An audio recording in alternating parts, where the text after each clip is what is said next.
Bonsoir à tous. C'est un grand plaisir et un honneur pour moi d'être parmi vous ce soir, surtout parce que je suis diplômé aussi de l'Institut des relations internationales comme le vôtre. Et j'ai gardé ce souvenir incroyable de la jeunesse, qui ne retombe pas trop longtemps, hein, parce qu'on est toujours jeune. Alors c'est vraiment un plaisir de partager avec vous. Et je voulais vous demander, Madame la directrice, si vous me permettez, d'enlever ma cravate pour être un peu plus adapté à l'auditoire. Hein, plus confortable.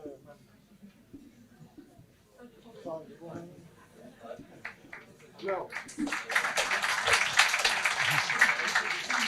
merci à Stéphane pour les mots d'accueil, pour cette introduction. On m'a préparé, mes collègues m'ont préparé une grande exposition, une belle conférence sur la politique étrangère de Cuba. Mais en vous voyant maintenant ici, je me demandais si je devais lire ce document, très bien fait, ou si plutôt c'est mieux de partager avec vous, dans un dialogue, un échange qui me semble plus pratique, plus pédagogique, même si je suis diplomate, pas professeur. Mais quand même, je me souviens, mon époque d'étudiant, c'était toujours plus intéressant l'échange que les grandes conférences.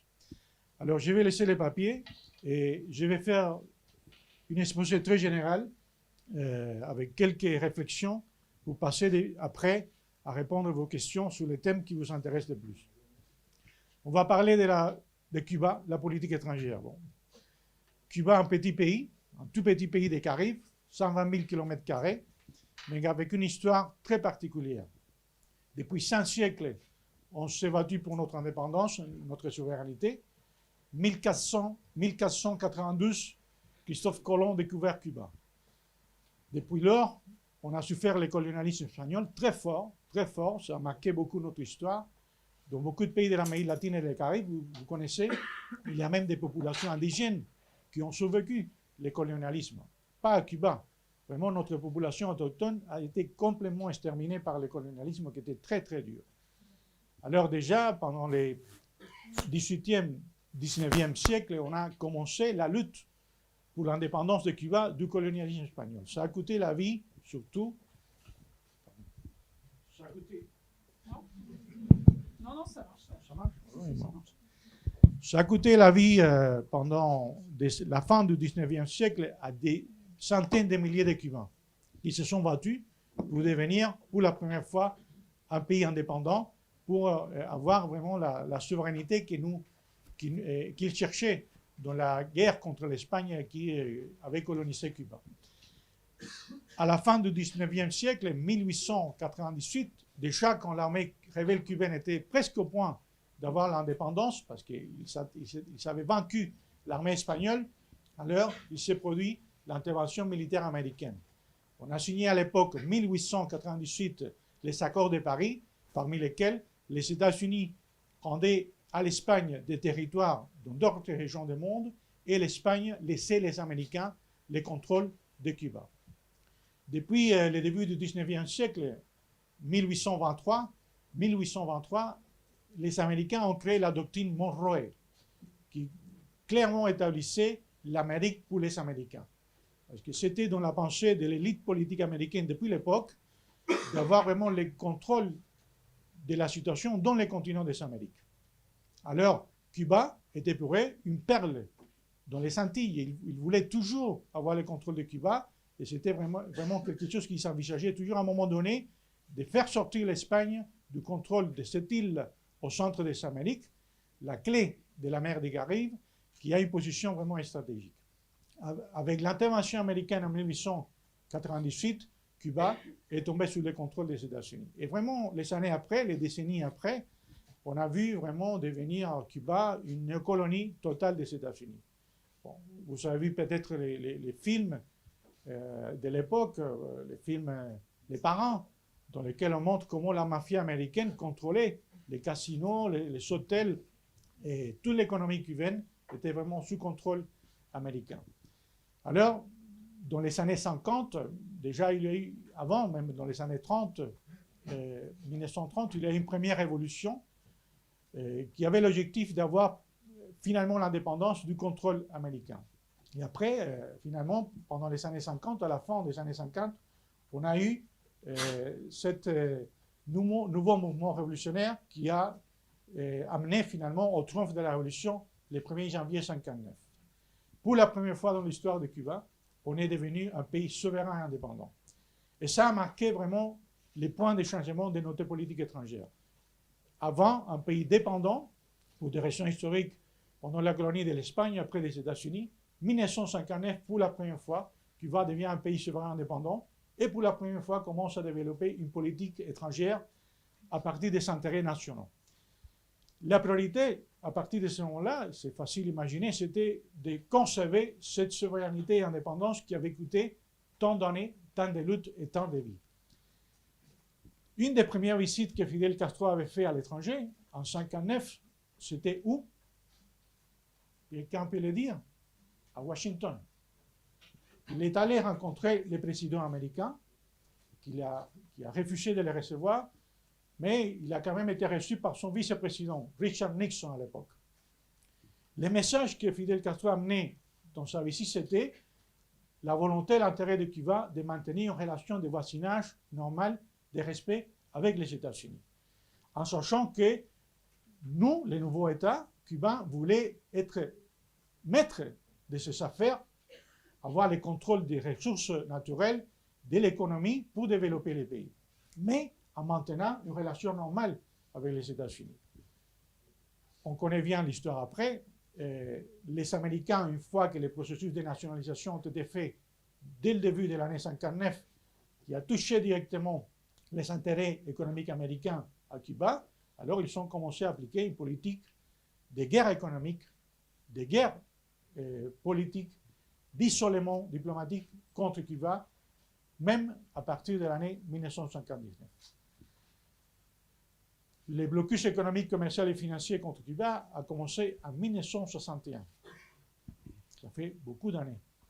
Et depuis lors, Cuba souffre cette politique de guerre économique totale. On va en revenir après.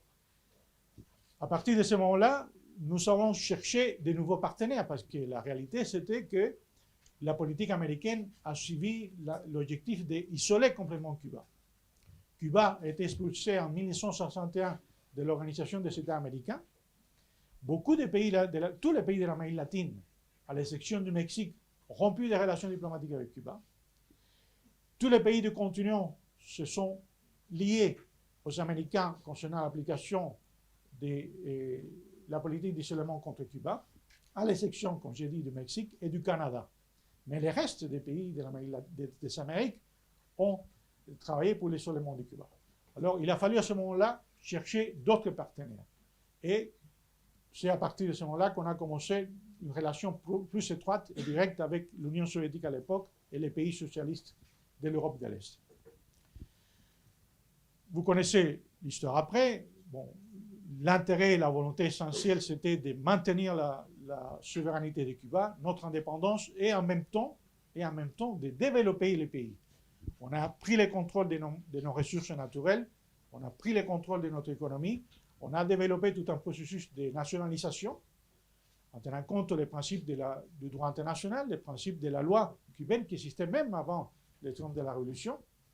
On a négocié des processus de compensation avec tous les acteurs commerciaux présents à Cuba, y compris français, italiens, européens, canadiens, avec tous, à l'exception des États-Unis.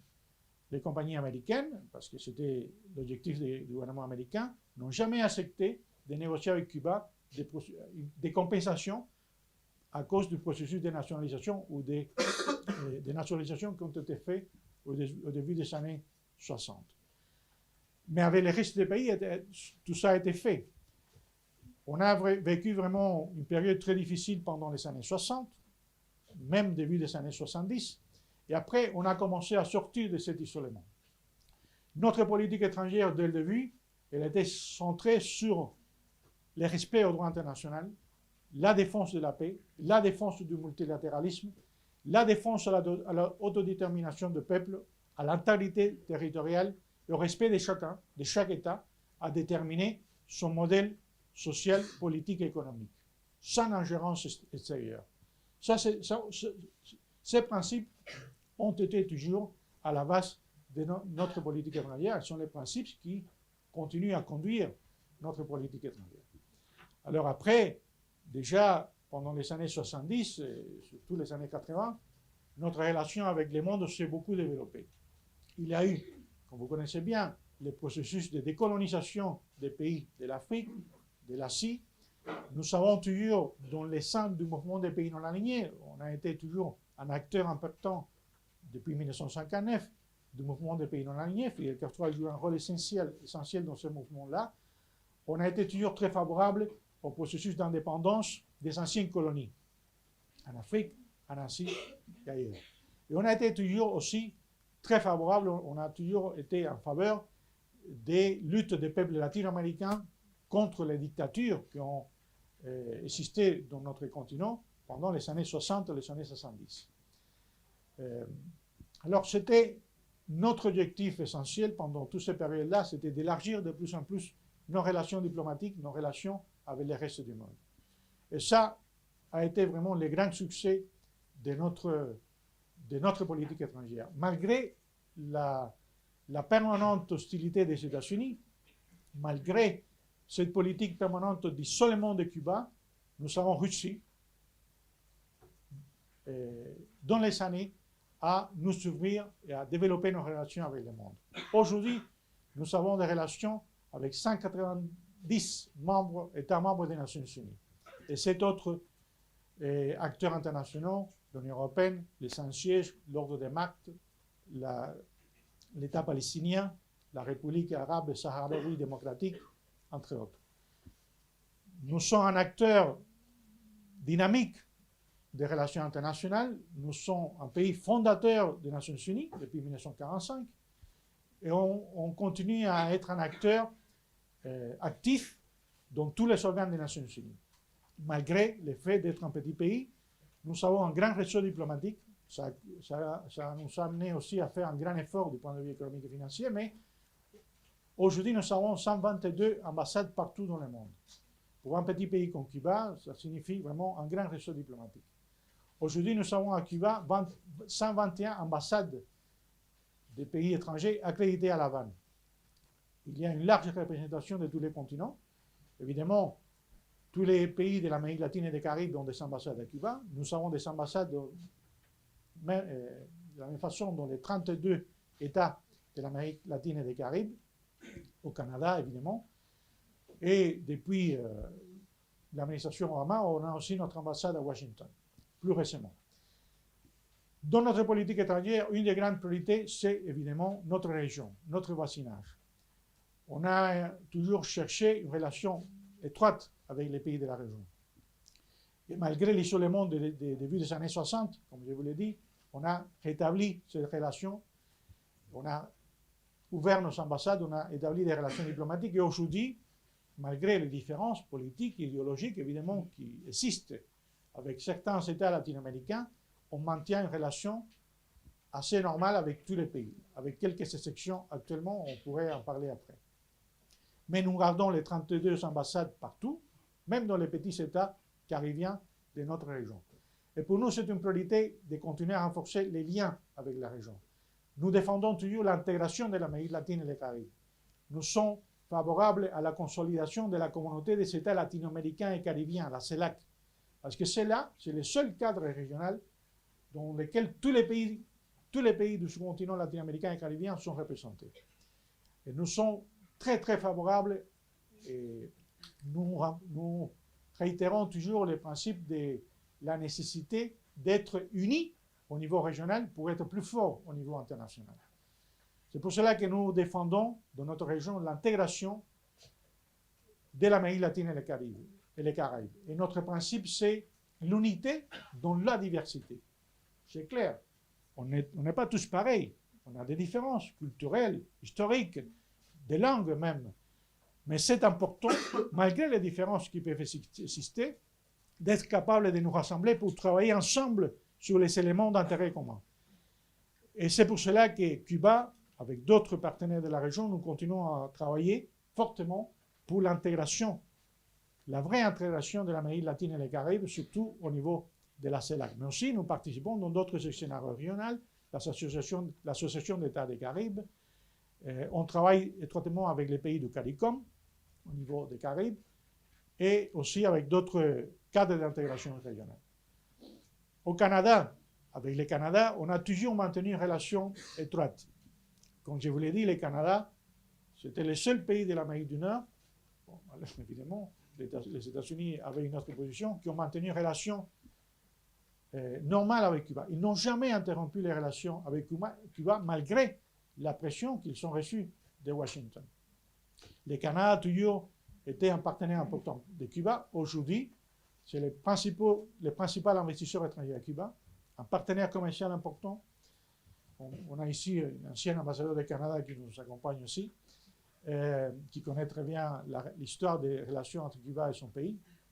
Et les premiers marchés pour le tourisme à Cuba, c'est le Canada. Imaginez-vous, quand il fait moins 30 au Canada, alors c'est mieux de descendre aux Caraïbes. Hein. On reçoit plus d'1 million de Canadiens chaque année à Cuba. Et surtout, on a toujours maintenu, c'est le cas aujourd'hui, un dialogue, une relation politique et diplomatique basée sur le respect. Et ce dialogue nous permet de discuter sur tous les points d'intérêt commun, parce qu'on est tous dans les mêmes continents, les Amériques, mais aussi les points dans lesquels on peut avoir des différences. Bon, j'ai eu l'occasion de participer à la préparation, à recevoir à La Havane, en novembre 2016, le Premier ministre Justin Trudeau. Il a suivi les pas de son père, qui avait visité La Havane dans les années 70, l'année 76 exactement. Et cette visite a confirmé la volonté des deux parties, le Canada et Cuba, de continuer à renforcer les relations bilatérales. Pour vous dire que dans les Amériques, à l'exception des États-Unis, on a vraiment la volonté et l'intérêt général de maintenir une relation respectueuse, de continuer à avancer au niveau des échanges entre Cuba et les pays de notre région, sans exception. Vous connaissez, vous avez peut-être entendu parler, nous avons modestement joué un rôle important dans le processus de paix en Colombie. À la demande des deux parties, les FARC et le gouvernement colombien, nous avons accepté d'être les pays sièges garants du processus de paix entre la Colombie, le gouvernement colombien et les FARC. Ce processus aboutit finalement à la signature d'un accord de paix à La Havane. Et aujourd'hui, nous essayons de sauver cet accord de paix qui a quelques défis en tenant compte de la situation politique actuelle en Colombie. Mais en tout cas, nous restons toujours favorables à la médiation. Et chaque fois que nous pouvons jouer un rôle de médiation, on serait prêt à le faire comme on l'a fait déjà dans le cas de la Colombie. Je vais laisser pour la fin les États-Unis, parce que c'est une autre histoire, et je vais continuer avec le reste du monde, l'Europe.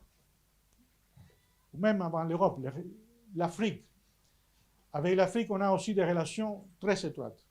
Bon, notre nation est liée aussi à l'histoire africaine.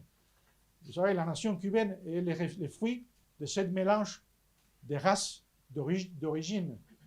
On a l'héritage européen, espagnol, un peu français aussi, parce qu'il y a eu des Français qui sont émigrés à Cuba à l'époque de la révolution haïtienne, la révolution en Haïti, et qui se sont implantés à l'est de Cuba.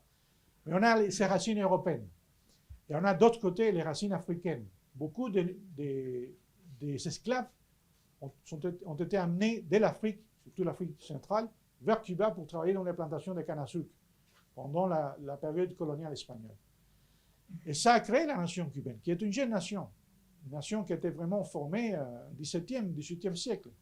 Une jeune nation qui a ses racines culturelles, historiques, entre l'Europe, un peu ce qui a resté des populations indigènes cubaines et africaines.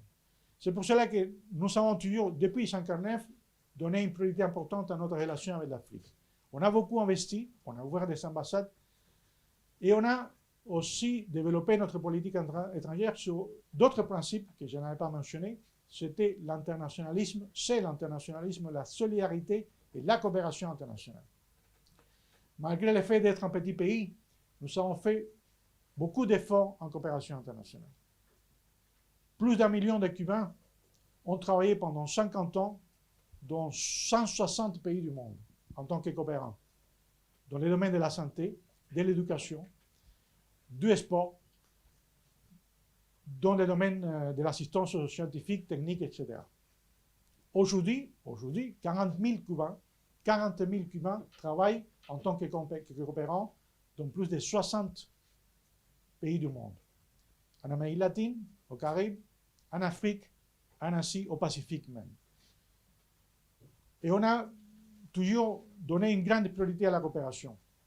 On a formé à Cuba des milliers de diplômés universitaires, des jeunes africains qui sont venus étudier à Cuba avec des bourses données par notre gouvernement, mais aussi des jeunes latino-américains, des jeunes qui n'avaient pas les moyens de payer des études dans des universités, qui sont venus se former à Cuba. Et on continue à le faire. Aujourd'hui, plus de 3500 jeunes étudiants étrangers étudient dans nos universités à partir des accords de coopération qui existent entre notre État et d'États d'autres pays du tiers-monde.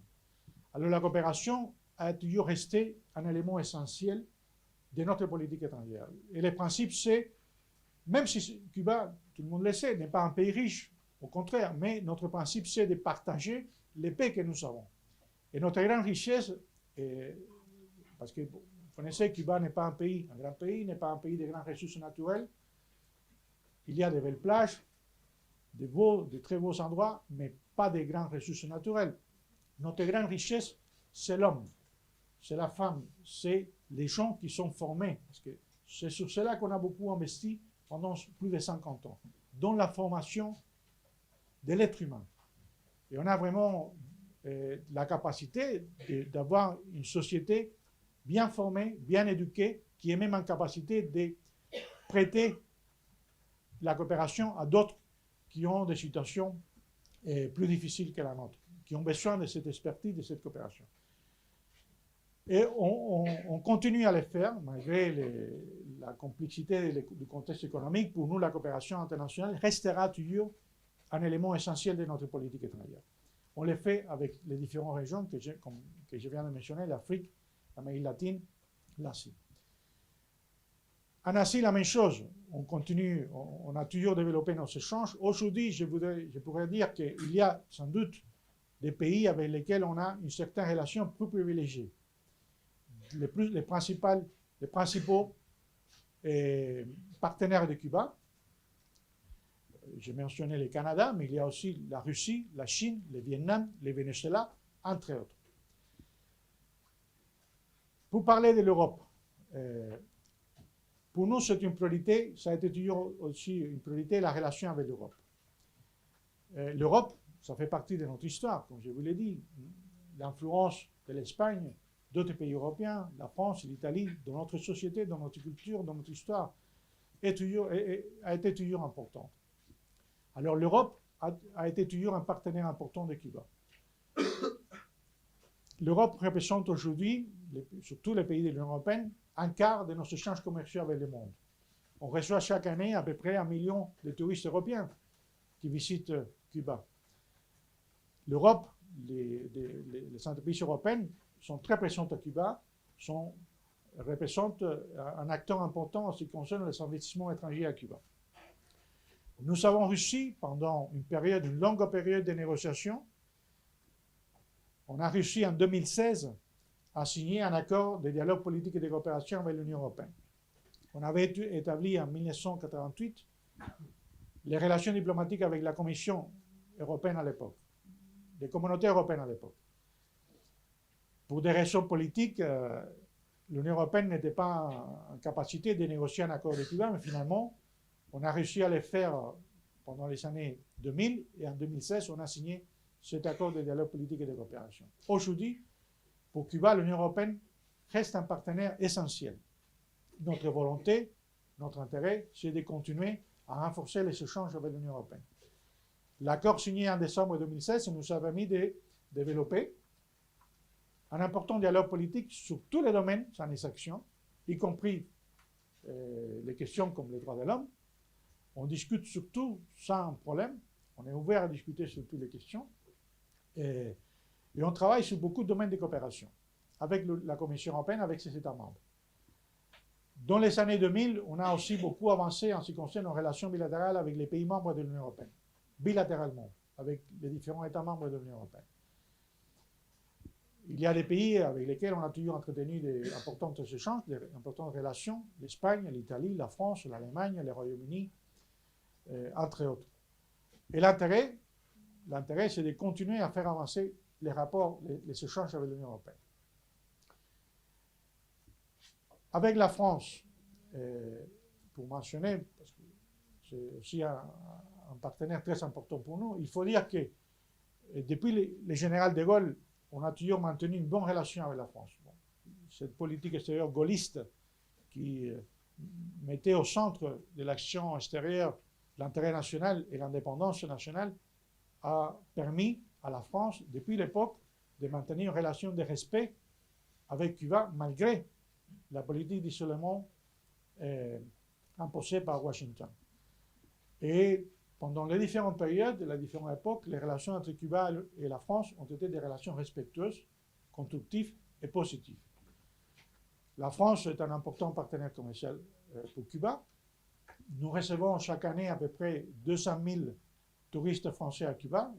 On souhaite recevoir beaucoup plus. Hein. Vous pouvez aussi aider à cela, hein, en nous visitant, on l'espère. Mais surtout, ce qui nous intéresse avec la France, c'est de continuer à renforcer les dialogues politiques et diplomatiques, les échanges politiques, les échanges économiques, commerciaux. On souhaite recevoir plus d'investissements étrangers français à Cuba. Nous donnons une grande importance, parce que jusqu'à maintenant, on n'a pas pu arriver à faire grand-chose, nous donnons une grande importance à notre coopération dans les Caraïbes. Parce que la France et Cuba, nous sommes des voisins dans les Caraïbes. Les départements français des Caraïbes, la Martinique, la Guadeloupe, la Guyane, avec eux, nous souhaitons aussi renforcer nos échanges, notre coopération. Récemment, on a reçu quelques demandes des autorités locales en Guyane, en Martinique, par exemple, pour recevoir des médecins cubains. Parce qu'ils leur manque du personnel dans quelques spécialités et nous sommes prêts, on a déjà discuté, on est prêt à envoyer des spécialistes cubains de la santé pour travailler dans ces territoires. Mais on peut aussi coopérer dans d'autres domaines. La lutte contre les défis du changement climatique, la préparation pour faire face aux désastres naturels, les ouragans, par exemple, dans les Caraïbes. Beaucoup de domaines dans lesquels on peut faire mieux et plus avec la France, y compris au niveau des Caraïbes. Comme ça a été mentionné, un moment important de notre relation bilatérale, c'était la visite d'État, la visite officielle à Cuba en mai 2015 du président François Hollande. Et après, l'invitation au président à l'époque, Raúl Castro, pour visiter la France en visite d'État en février 2016. Ça a été un point très significatif, important dans notre relation bilatérale. Aujourd'hui, on continue à travailler dans la même ligne, avec la même volonté partagée entre les gouvernements français et les gouvernements cubains, de continuer à faire avancer la relation entre nos deux pays, dans les domaines qui ont été déjà mentionnés, mais aussi au niveau des échanges culturels, académiques, universitaires, et aussi dans d'autres domaines. Alors, pour la fin, on laisse le moins agréable, hein, notre relation avec les États-Unis. Voilà, Cuba a toujours eu l'intérêt de maintenir une relation normale avec les États-Unis. La seule chose que nous avons demandé, que nous continuons à demander, c'est d'accepter le fait que Cuba est un pays souverain indépendant. Voilà, pas plus que ça. Nous aspirons un jour, nous attendons un jour d'avoir une relation normale, civilisée avec les États-Unis. Parce qu'on est des pays voisins. On est à 150 km l'un de l'autre. Pour Cuba, c'est essentiel de pouvoir un jour avoir des relations normales avec les États-Unis. Et la seule chose que nous demandons, c'est de nous traiter d'égal à égal sur la base du respect, de la réciprocité et de reconnaître notre droit à l'indépendance, à la souveraineté et à choisir notre propre modèle de développement économique, politique et social. C'est tout. On demande pas plus que ça. Dans la relation bilatérale, il y a des grands dossiers à résoudre.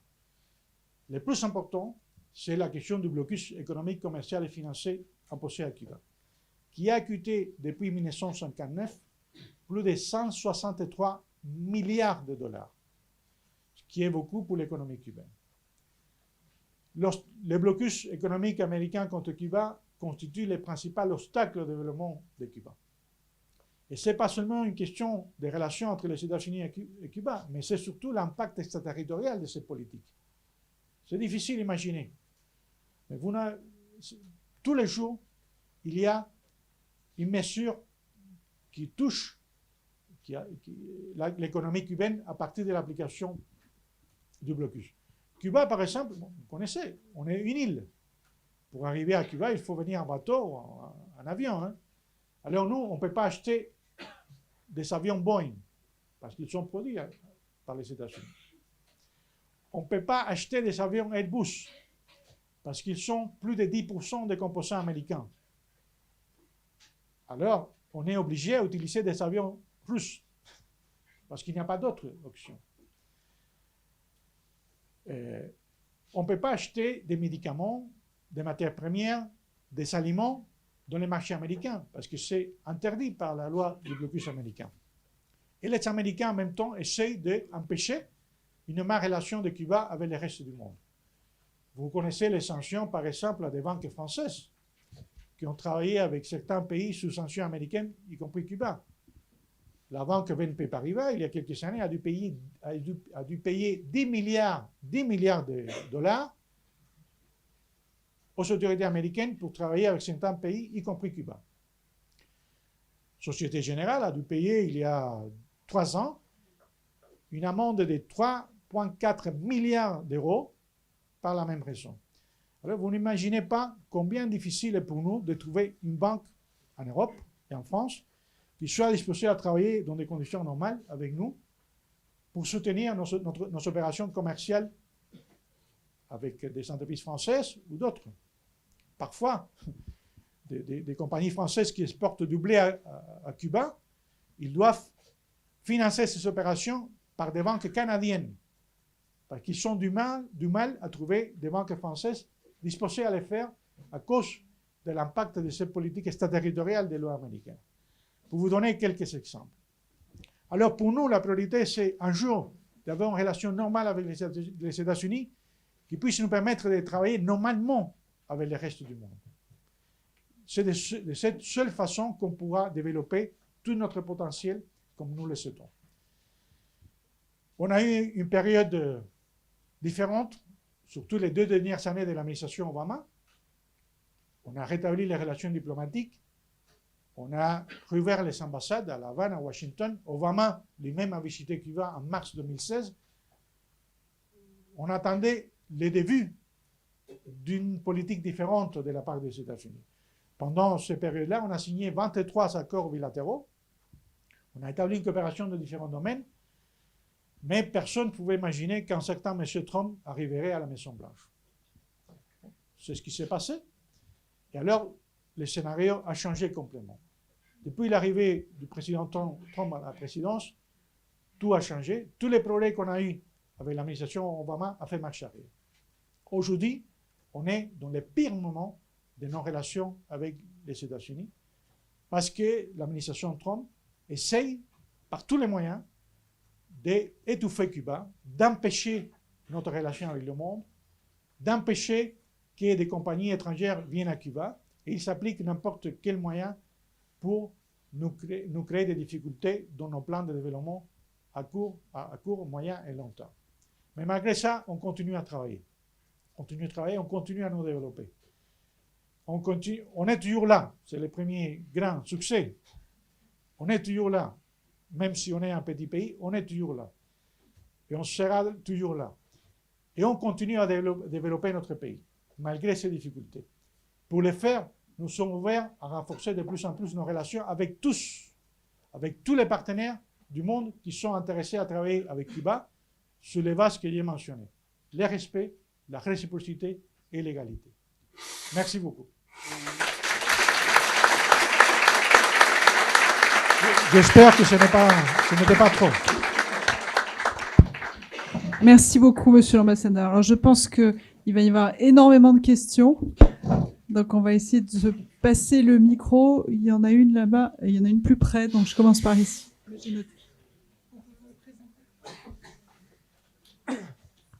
Du coup, bonsoir et merci de votre conférence. J'avais suivi un peu l'histoire de Trump qui était reparti en arrière finalement dans la dynamique des relations avec Cuba, qui avait essayé de défaire quelque part les efforts de l'administration Obama. Et quelque chose qui m'avait marqué, c'est qu'il avait en tout cas dit dans ses discours qu'il était prêt à renégocier potentiellement les accords d'Obama, qu'il n'était pas opposé à des relations plus paisibles entre guillemets avec Cuba, mais qu'il était simplement opposé aux politiques sous l'administration Obama. Est-ce que vous pensez qu'il y a un espoir justement de renégociation, ou que tout ça c'est de la fantaisie politique pour tout simplement bloquer définitivement les relations avec Cuba? Merci. La réalité, c'est que, comme j'ai dit, avec Obama, on a fait quelques progrès. C'était seulement le début. Mais la réalité, c'est que Obama n'a pas changé la politique du blocus. Il a maintenu la politique du blocus. On voulait, sous l'administration Obama, que l'administration serait capable de s'engager auprès du Congrès pour mettre fin à la politique du blocus. Vous connaissez les blocus contre Cuba, c'est une loi adoptée par les Congrès. Alors seulement les Congrès peuvent décider de changer la loi et d'éliminer cette politique de blocus contre Cuba.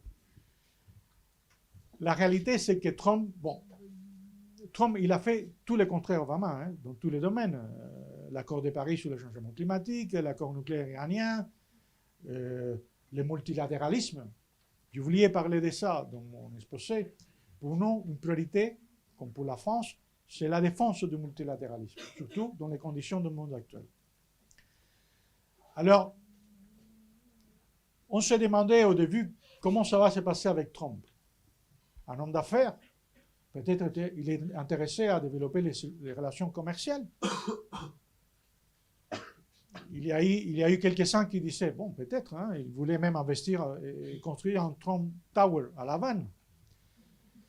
Mais la réalité, c'est qu'il a fait des engagements politiques avec la minorité, c'est vraiment une minorité, qui existe à Washington et qui s'oppose à une normalisation des relations entre Cuba et les États-Unis. C'est la réalité. Il a fait des engagements politiques avec le sénateur Marco Rubio, qui est vraiment celui qui défend la ligne plus dure de la politique américaine dans l'Amérique latine, y compris Cuba, et surtout avec l'exil, la partie de l'exil cubain qui a une position plus dure à l'égard de Cuba. Pour nous, c'est certain qu'il n'y a eu aucune volonté de négocier ce qui soit avec Cuba pour avancer dans une relation normale. Au contraire, il a fait tout le contraire. Il y a quelques-uns qui se demandent s'il est réélu le 3 novembre prochain, qu'est-ce qu'il va faire? Est-ce qu'il voudrait négocier son accord avec Cuba? Difficile à répondre. C'est un personnage tout particulier. On ne sait pas vraiment qu'est-ce qu'il fait, qu'est-ce qu'il pense. Nous avons toujours dit, et c'est la position officielle du gouvernement cubain qui a été réitérée, on est prêt à négocier nos différences avec les gouvernements américains, avec l'administration Trump, sur les bases et principes que j'ai mentionnés. Il y a des grosses questions à résoudre. La fin du blocus économique, commercial et financier contre Cuba, la question de la base militaire américaine à Guantanamo, c'est une partie du territoire cubain qui est occupée illégalement. Ce n'est pas nous qui avons une partie de la Floride, c'est eux qui ont une partie de notre territoire Guantanamo occupée contre notre volonté. Et cette politique d'isolement contre Cuba. Il faut mettre fin à tout ça. Alors, je ne crois pas qu'il existe aujourd'hui, sans doute pas en 2020, année des campagnes électorales aux États-Unis, sans doute il n'y a pas les conditions pour avancer dans la moindre des possibilités pour avancer sur quelques pas de progrès dans la relation entre les États-Unis et Cuba. On verra. D'abord, il faudra voir qu'est-ce qui va se passer aux élections cette année aux États-Unis. Et après, il faudra voir quelle sera la volonté, s'il existe ou pas, d'avoir un minimum d'intérêt pour un dialogue entre égales avec Cuba. Bonsoir. Merci encore. Merci infiniment de votre présence parmi nous ce soir. Je voulais vous poser une question peut-être un peu plus naïve, mais comment est-ce que le peuple cubain perçoit cet acharnement américain et comment est-ce qu'il se l'explique? Voilà, merci. C'est difficile de parler au nom d'un peuple parce que on est 11,5 millions, donc il y a beaucoup d'opinions, de critères, etc. Mais en général, mon appréciation personnelle, c'est que, vous savez, c'est ma propre expérience personnelle. Moi, je suis né en 65. C'était la période de la guerre froide. J'ai grandi avec la guerre froide. Mais moi, ma génération a grandi en écoutant la musique américaine, la musique européenne. Bee Gees, Beatles, Eagles. Les Cubains ont toujours aimé le mieux de la culture américaine. On aime bien le cinéma américain, les bons cinémas américains, comme le cinéma européen. Pour nous, le grand avantage, c'était qu'on a été toujours ouvert à la culture du monde, au mieux de la culture du monde. On a toujours reçu beaucoup d'échanges, on a toujours eu une large coopération culturelle avec l'Europe, par exemple, l'Amérique latine, le Canada. On fait des semaines, des festivals de cinéma européens, canadiens, africains, enfin, on a toujours été ouvert à ça. On partage avec les États-Unis certains héritages culturels. Notre sport national, c'est le baseball. Depuis qu'on est petit, on joue au baseball, comme les Américains. C'est une passion nationale, comme le football en Europe. Et il n'y a eu jamais en général, dans la conscience de la société cubaine, un sentiment de regret ou de refus contre le peuple américain. Au contraire. Vous savez, quand Obama a changé sa politique, a donné quelques pas, il a flexibilisé les voyages des Américains pour venir à Cuba. Le seul pays du monde qu'un citoyen américain ne peut pas visiter librement, c'est Cuba. Parce qu'on est en grand danger pour la sécurité nationale américaine. Les Américains peuvent aujourd'hui aller à Bagdad, à Pyongyang, à Tripoli, mais pas à Cuba. Sauf s'ils ont une autorisation spéciale du gouvernement américain. Obama avait flexibilisé ces autorisations, les processus pour avoir l'autorisation. Et sous Obama, on a eu même en 2016, 2017 surtout, 600 000 Américains qui sont visités notre pays. Avec ces autorisations qui ont été données par les sentences fédérales. Trump, il a mis fin à cela. Il a interdit les bateaux de croisière de toucher les ports cubains.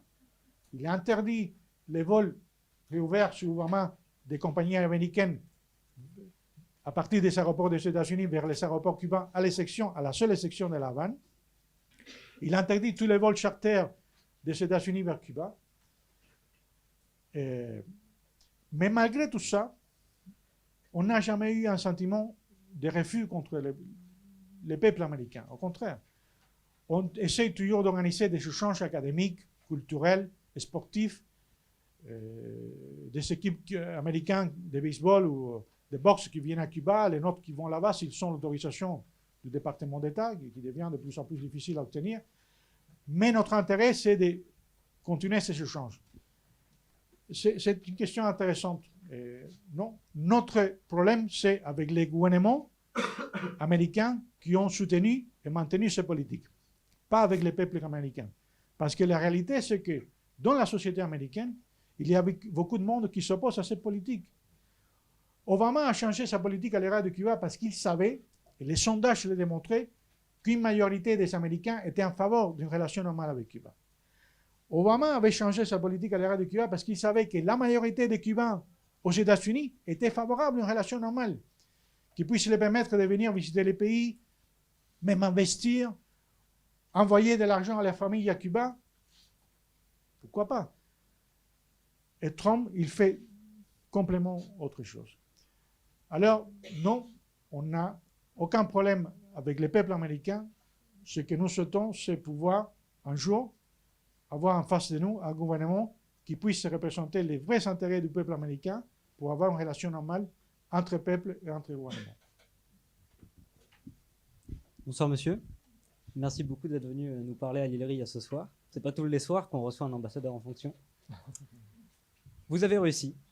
Vous avez réussi. Et avec du recul, est-ce que vous pouvez nous dire ce soir, à nous, jeunes étudiants en relations internationales, qui rêverions de devenir comme vous diplomate et ambassadeur, quelles sont les facultés à développer, quelles sont les compétences à acquérir pour devenir, pourquoi pas un jour, ambassadeur, nous aussi. Merci. Bon, je vais vous répondre très franchement. Quand j'avais 17 ans, ça fait déjà quelques temps, hein, 16 ans plutôt, je ne savais pas quoi étudier. Ce n'était pas clair pour moi. J'aimais beaucoup les relations internationales, la politique étrangère, mais je ne savais même pas qu'il y avait une faculté à La Havane pour devenir diplomate. Un jour, un ami m'a dit, tu sais, ça existe, l'Institut des relations internationales, que ça ne t'intéresse pas. Je vais voir.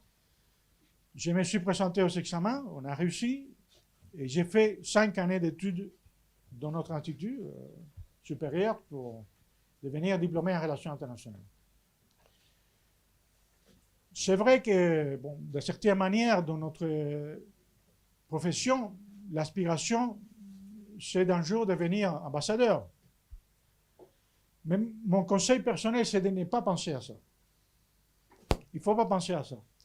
Il faut penser à être un bon professionnel et défendre les intérêts de votre pays.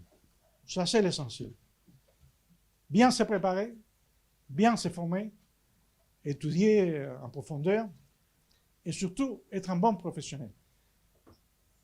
Et être toujours transparent et pas du tout ambitieux et naturel. La clé, c'est de bien se préparer pour être un bon professionnel. Et à la fin, ce qui intéresse, c'est moi, comme je l'ai toujours vécu, d'être utile au pays. C'est un grand privilège, il faut le dire. Vous allez, j'espère, un jour être en capacité de le sentir. C'est un grand privilège de représenter son pays n'importe où. Dans une enceinte internationale, dans un forum multilatéral. Et c'est une grande responsabilité en même temps de s'asseoir et parler au nom d'un pays. Et c'est quelque chose sur laquelle il faut être fier. Pour cela, à mon avis, l'essentiel, c'est bien se préparer, ne pas perdre du temps, étudier, approfondir, ne pas être superficiel, toujours chercher les racines, les causes des situations, des problèmes. Dans la diplomatie, on ne peut pas réagir, on les voit toujours avec M. Trump, hein. On ne peut pas réagir de manière superficielle. Non, il faut bien penser, il faut bien réfléchir. Il faut chercher les origines des phénomènes, des choses. Pourquoi est-ce que ça se produit? Qu'est-ce qui nous amène à ça? Comment on va réagir? Quelles sont les conséquences des réactions? Alors, ma suggestion, c'est ça. Il faut aimer la profession. C'est le plus important. Il faut se sentir utile et la vie professionnelle vous dira jusqu'où vous pouvez arriver. Moi, je ne pensais pas vraiment arriver à 35 ans à être ambassadeur. On m'a surpris un jour, en étant numéro 2 à Paris, on m'a dit, bon, maintenant, vous devez aller ambassadeur à La Haye. Je n'étais pas du tout. Moi, je ne l'attendais pas. Mais la vie professionnelle nous a amené à ça. Il faut être ouvert à la profession. Il faut aimer la profession. Il faut se sentir utile et défendre sans cesse l'intérêt du pays qu'on représente. Ça, c'est la clé, à mon avis. Bonjour, monsieur. J'avais une question, elle est assez spécifique, mais je sais que le Timor oriental et Cuba entretiennent d'excellentes relations. D'ailleurs, que Cuba a été le 2e pays à reconnaître l'indépendance du Timor. Et je sais qu'ils ont des bonnes relations au niveau de leur système, enfin, au niveau des systèmes de santé assez similaires. Je voulais savoir si vous pouviez nous en dire plus. Merci. En effet, bon, vous voyez, c'est un exemple. Le Timor, il est très loin de Cuba, dans l'autre partie du monde. Et oui, on a été toujours en faveur de l'indépendance du Timor. Et dès le début, on les a aidés. On a établi une coopération avec eux. Le gouvernement de Timor nous a demandé une présence du personnel des médecins cubains dans leur pays. On a signé un accord de coopération dans le domaine de la santé, aussi dans d'autres domaines. Et il y a toujours des médecins cubains qui travaillent au Timor. Le président a visité Cuba, nos autorités ont visité Timor, et on continue à développer les relations. Pour nous, il n'y a pas de différence entre grands et petits pays. On est tous égaux, on est tous membres des Nations Unies. Chaque pays a les mêmes poids, les mêmes voix dans les enceintes multilatérales. Et c'est pour cela que nous donnons la même priorité à la relation avec tous les pays du monde, y compris les petits États du Pacifique. Et notre volonté, c'est de continuer à renforcer nos relations avec ces États-là, y compris le Timor.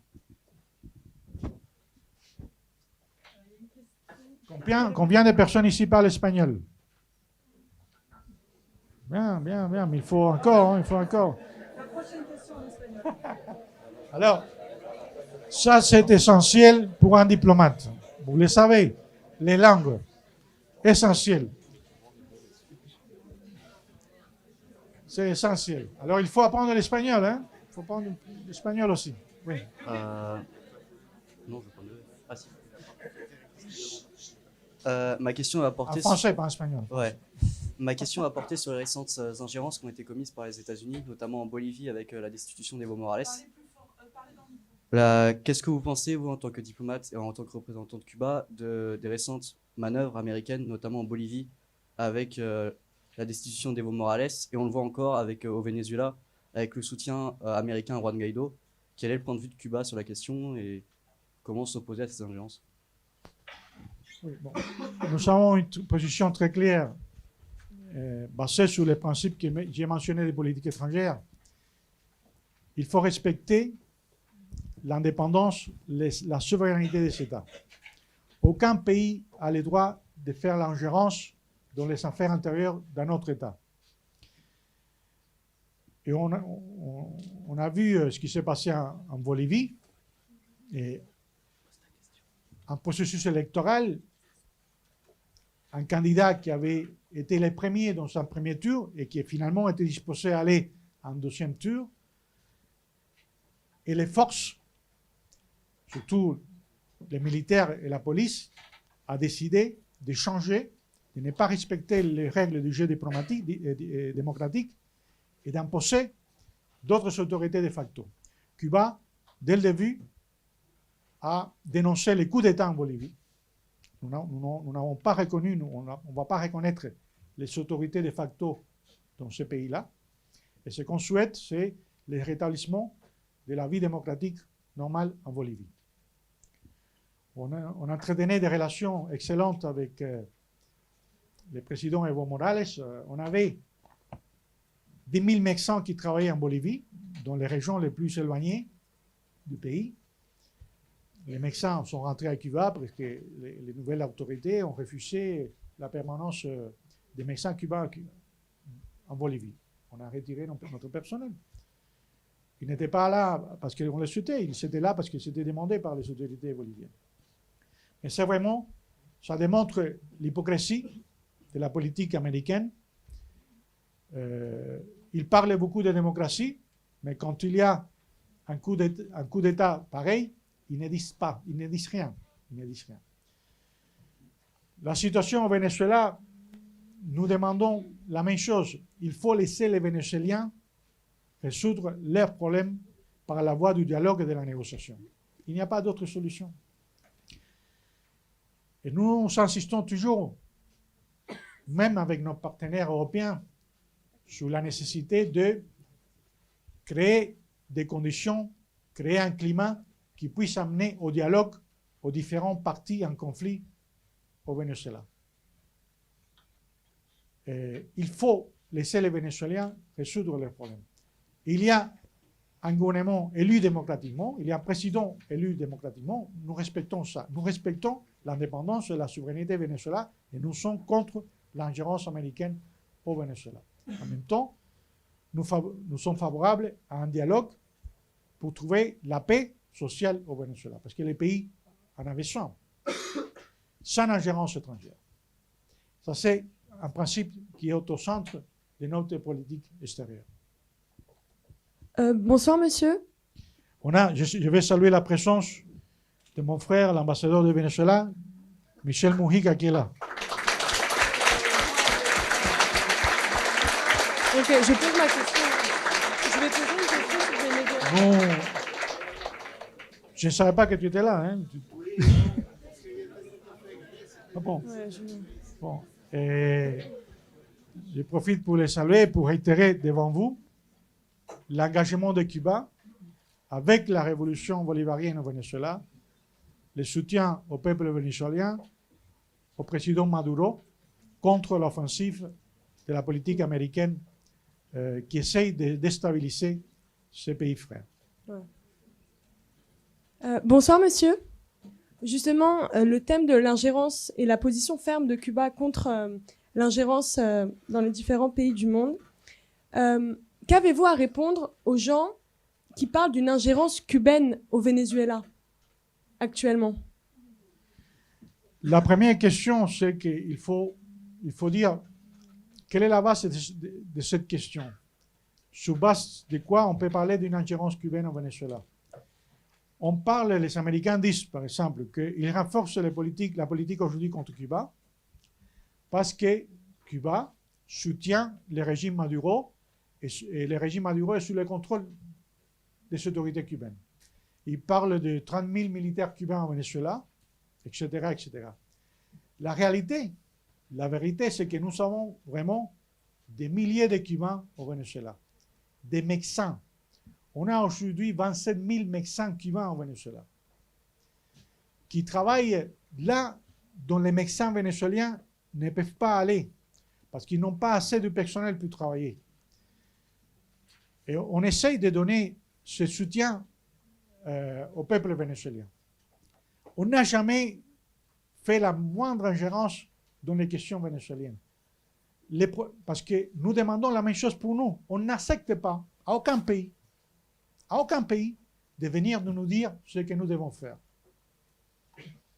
Nous sommes très respectueux de cela, on est jaloux sur ces questions de souveraineté. C'est à nous de décider ce qui est mieux pour nous. On peut écouter des conseils, évidemment.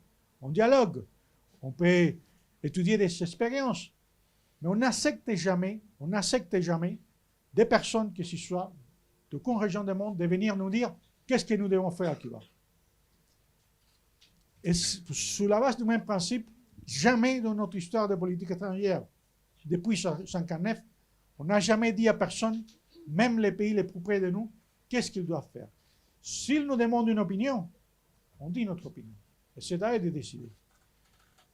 Et on est très, très jaloux sur ce principe-là, y compris, surtout, avec nos principaux partenaires.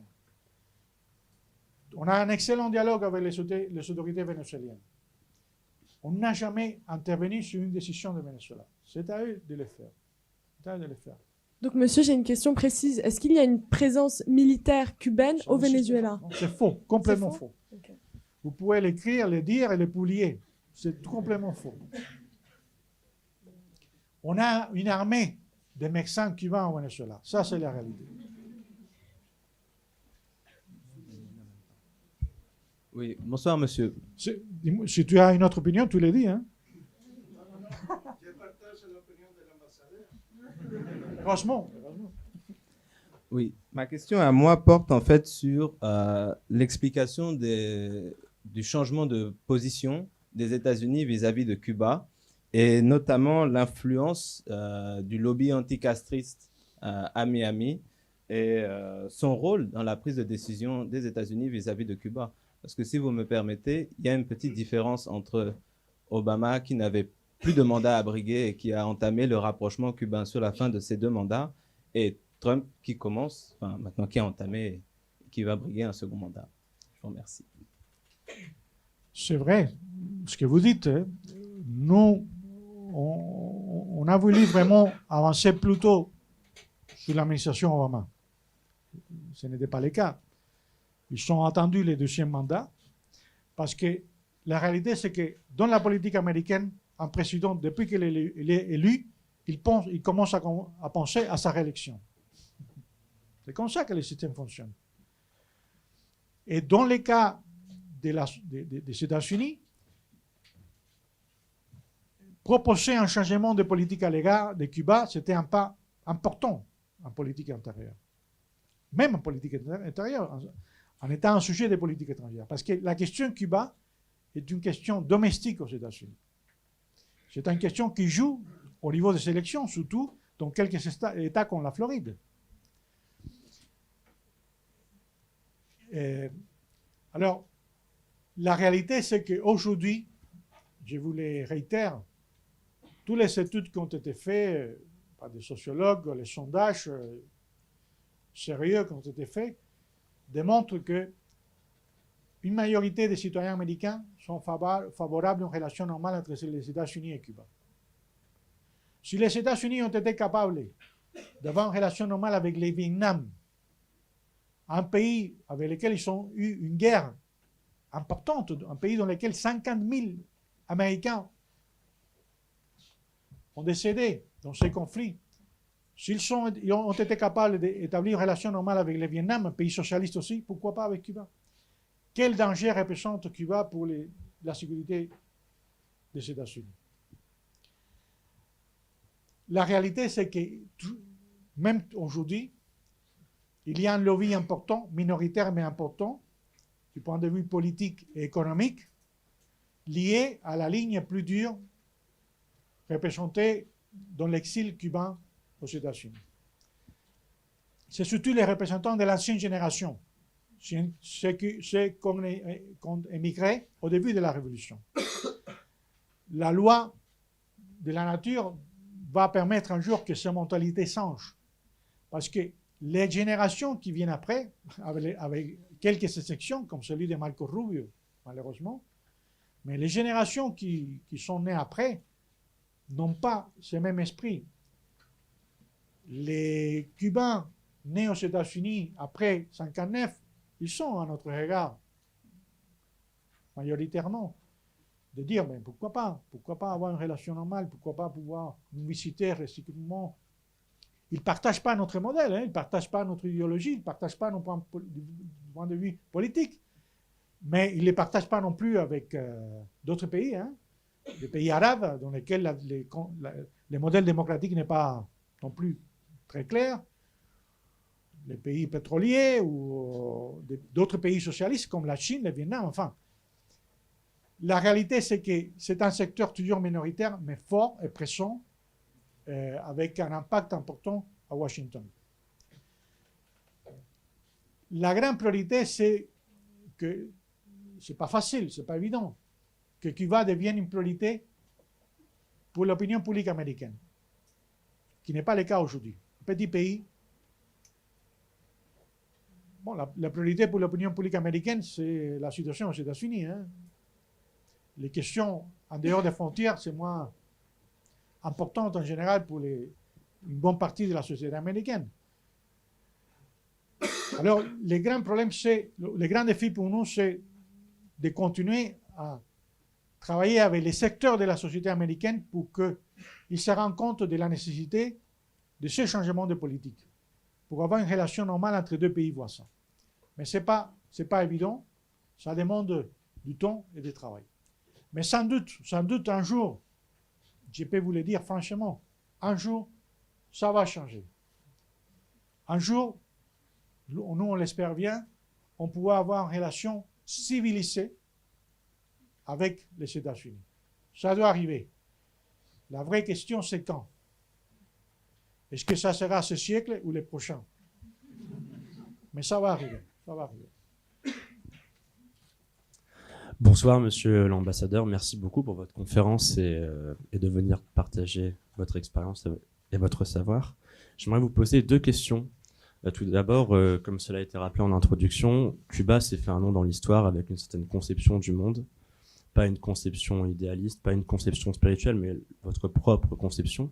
J'aimerais savoir si aujourd'hui, dans cette grande mondialisation, un petit pays comme Cuba peut encore la tenir, et surtout, quelle est la conception du monde aujourd'hui de Cuba?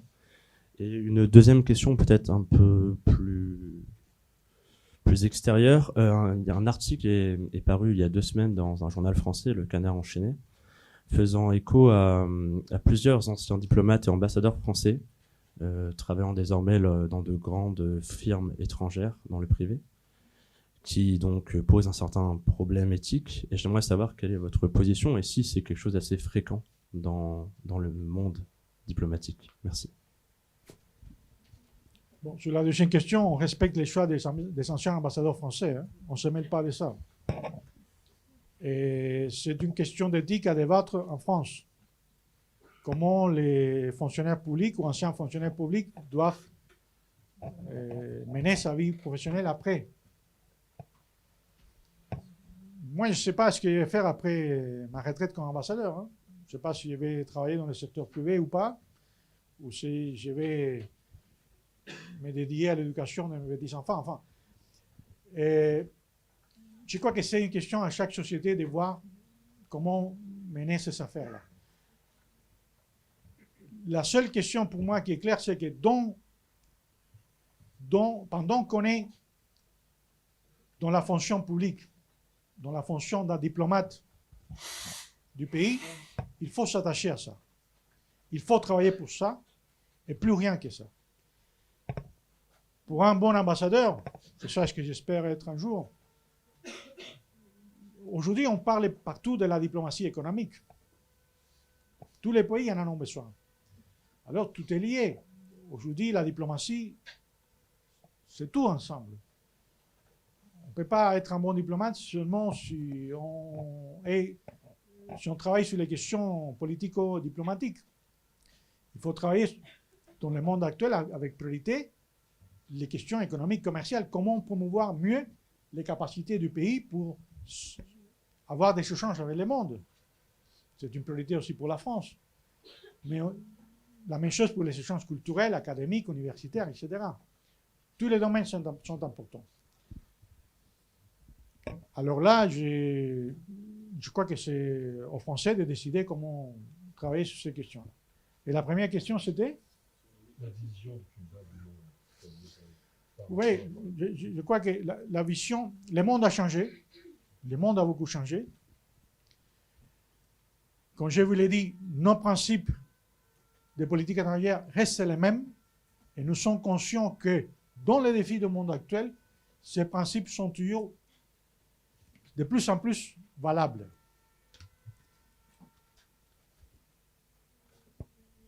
La défense du multilatéralisme, le respect aux autres, la non-ingérence, le respect à l'autodétermination, à l'indépendance, à la souveraineté de chacun.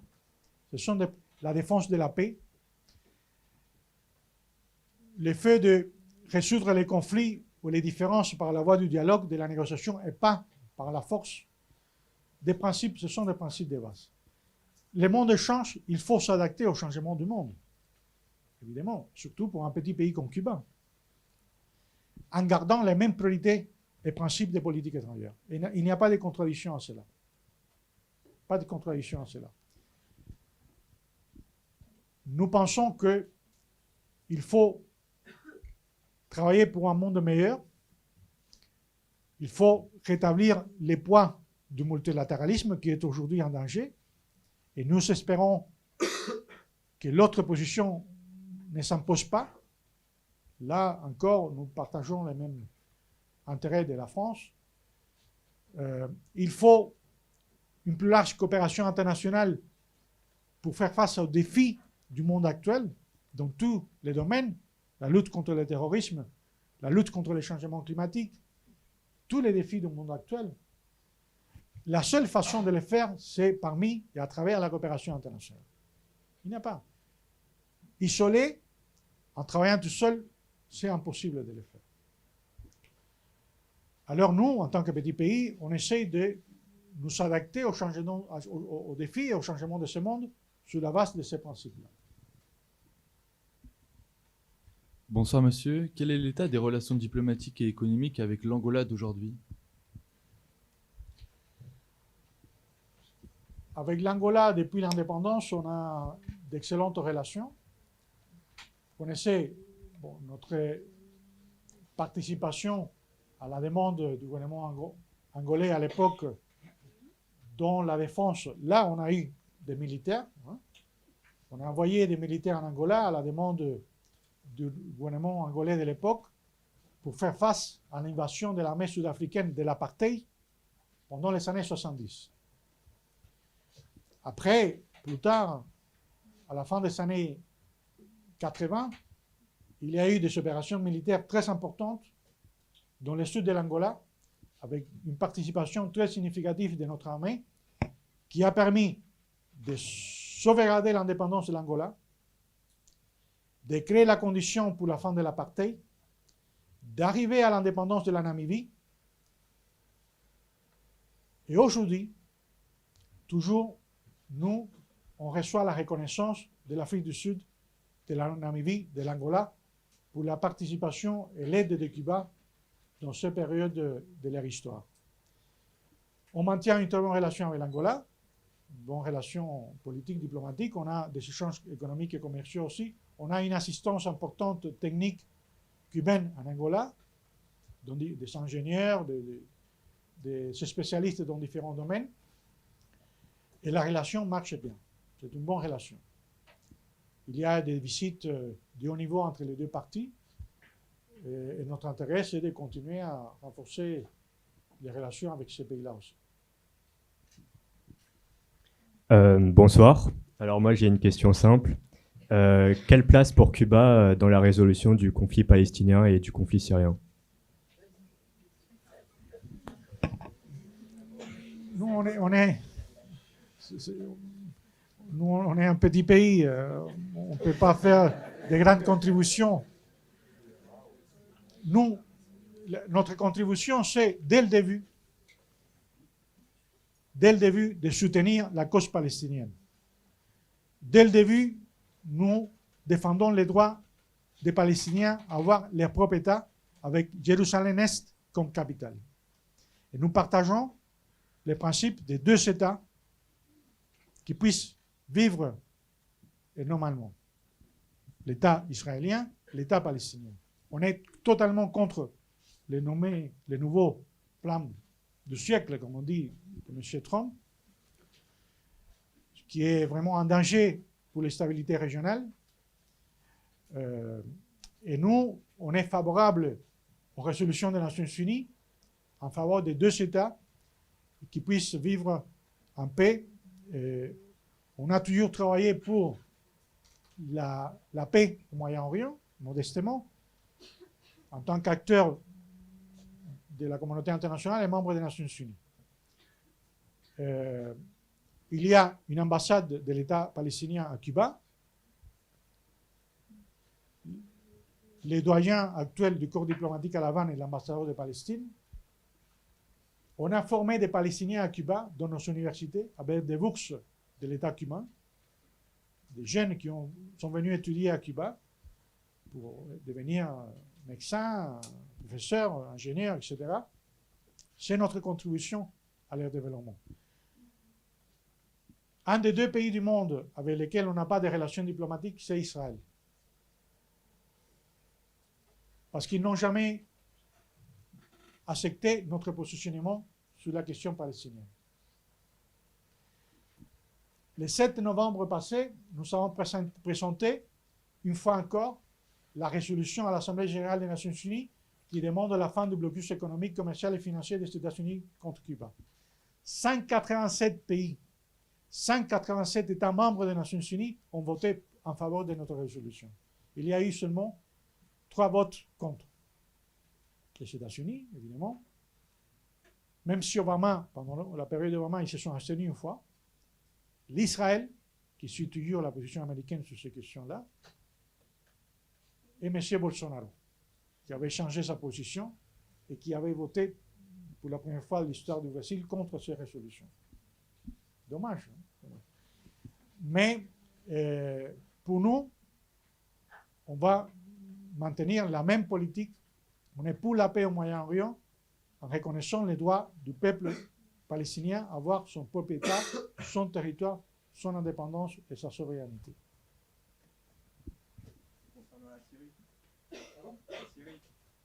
La Syrie. Pour la Syrie, oui. Pour la Syrie, vous savez, nous avons appris une expérience. Les politiques d'ingérence et d'intervention ont échoué. Quand on voit aujourd'hui la situation en Afghanistan, en Libye, dans beaucoup d'autres pays, en Somalie, qu'est-ce que ça a donné la politique d'intervention militaire? Même si on ne partageait pas les idées ou les méthodes des dirigeants de l'époque, hein, c'est autre chose. La vraie question, c'est est-ce que le monde aujourd'hui est moins ou plus stable qu'avant? Est-ce que ces pays-là sont plus ou moins stables qu'avant? Alors, je crois qu'en Syrie, ce qu'il faut, c'est laisser les Syriens arriver à une vraie paix entre eux. Il y a tellement d'influences étrangères en Syrie, actuellement, d'acteurs de partout. On les voit, hein, tous les jours, les nouvelles, qui compliquent beaucoup les scénarios. Alors, ce n'est pas comme ça qu'on va résoudre les problèmes du monde. Ce n'est pas comme ça qu'on va résoudre les problèmes du monde. Il n'y a pas de solution, sans doute, par la voie militaire, par la voie de la guerre. On maintient toujours notre ambassade en Syrie. On maintient aussi des relations normales avec les gouvernements syriens. Et ce qu'on souhaite pour ces pays-là, pour ces peuples, c'est la paix. Alors, ma question porte vraiment plus sur l'Amérique latine. Alors, suite au virage à droite de plusieurs pays en Amérique du Sud essentiellement, je pense au Brésil avec Bolsonaro, je pense aussi au changement en Bolivie, et donc Cuba qui retire aussi des médecins qui étaient sur place parce que les gouvernements, notamment au Brésil, disent voilà, on ne veut plus de médecins cubains. Suite aussi à certains pays qui se retirent de l'ALBA, qui était un projet très intéressant pour l'Amérique latine, est-ce que Cuba se retrouve plus isolé justement dans cette politique sud-américaine qui tourne progressivement vraiment plus à droite? Et pour nous, évidemment, la situation aujourd'hui n'est pas la même. Il y a eu, à un moment donné, pendant les années 2000, après, on a fait, par exemple, à La Havane, en janvier 2014, les sommets des chefs d'État et de gouvernement de la CELAC, la communauté des États de l'Amérique latine et des Caraïbes. Et là, on a signé une déclaration politique entre tous les chefs d'État de la région d'avant-garde, dans laquelle, entre autres choses, on reconnaissait les droits de chaque pays à déterminer son propre système et modèle de développement économique, social et politique. Et on a renforcé la volonté de coopération régionale entre les 33 États de l'Amérique latine et des Caraïbes. Depuis lors, les choses ont beaucoup changé. Bon, dans le monde, il y a des cycles politiques. Aujourd'hui, comme vous dites, en Amérique latine, il y a une tendance à l'arrivée des gouvernements de droite ou d'extrême droite dans certains pays. Le Brésil, c'est un exemple. Et nous, on a vraiment, à ce moment-là, une relation très, très vaste avec le Brésil. On garde nos ambassades. On a un chargé d'affaires à Brasilia. On maintient nos ambassades, mais vraiment, la relation est à très bas niveau. Il n'y a pas vraiment un dialogue politique parce qu'on a beaucoup de différences avec les gouvernements brésiliens. Avec d'autres pays, même avec lesquels on a des différences importantes, on maintient un dialogue, une relation qui essaye d'être civilisée, en marquant toujours les points de divergence. On ne partage pas les positionnements de certains pays de l'Amérique latine qui accompagnent la politique américaine de soutien à des processus de coup d'État comme en Bolivie, ou qui accompagnent aussi la politique américaine contre les gouvernements vénézuéliens. On est tout à fait contre cela. Et on est en faveur en faveur d'un autre positionnement international qui puisse accompagner des processus de vrais dialogues afin de chercher des solutions à l'intérieur des pays dans des situations de conflits actuellement. Vous savez, dans l'histoire, il y a des cycles, hein, partout, en Amérique latine, en Europe aussi. Nous sommes toujours optimistes, parce que la vraie question, c'est quel va être le résultat de ces périodes dans ces pays-là. On verra quel va être le bilan de M. Bolsonaro au Brésil. Et on verra qu'est-ce qui va venir après. Bon, on l'a vu en Argentine, hein, avec M. Macri. Comme ça, il y a des cycles. Et nous, on est toujours optimiste sur une meilleure situation au niveau régional qui puisse permettre à tous les pays de l'Amérique latine et des Caraïbes de travailler ensemble sur les questions d'intérêt commun. La paix, la sécurité, le développement, la coopération régionale. C'est ça ce que nous souhaitons. Sur la base du même principe, l'unité dans la diversité.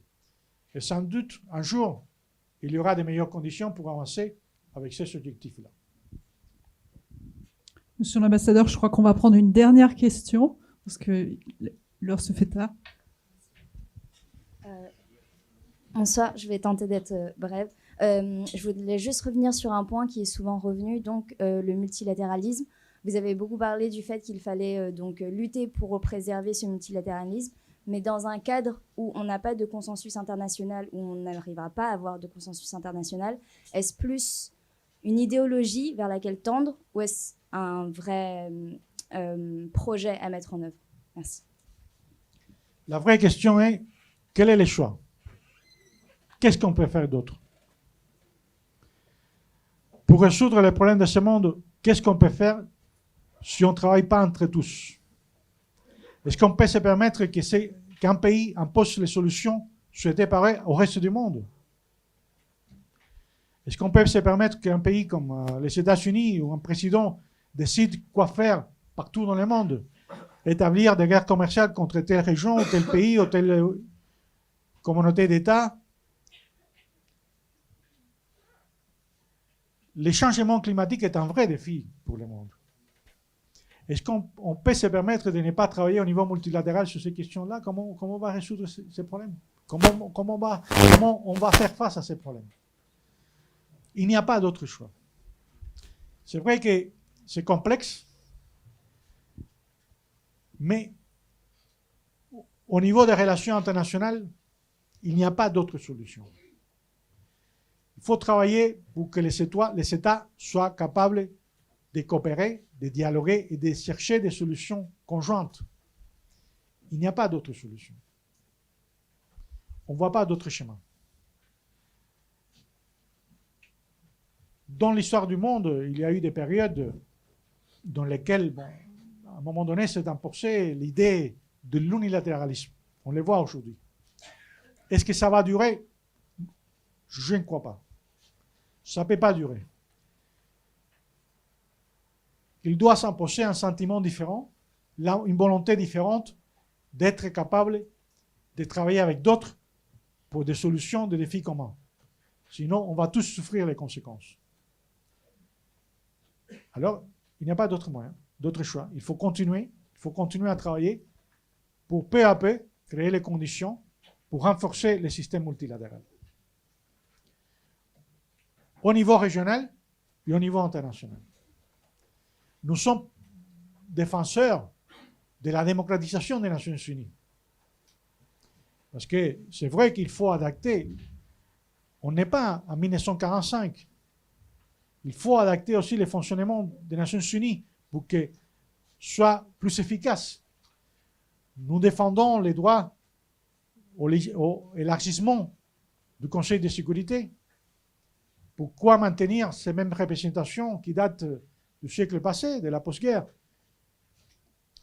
Nous sommes défenseurs d'un rôle plus important pour l'Assemblée générale des Nations Unies. Est-ce qu'on est idéaliste? Peut-être. Mais c'est le seul moyen de continuer à avancer. Il faut pousser On espère que les grands problèmes du monde ne tombent pas sur nous avant qu'on soit capable ensemble de trouver des solutions. Alors, en tant que diplomate, et futur diplomate, il faut travailler sur cela. Il n'y a pas, ça c'est sûr, il n'y a pas un avenir pour le monde sans un multilatéralisme efficace. Il faut travailler, il faut défendre ça. Voilà.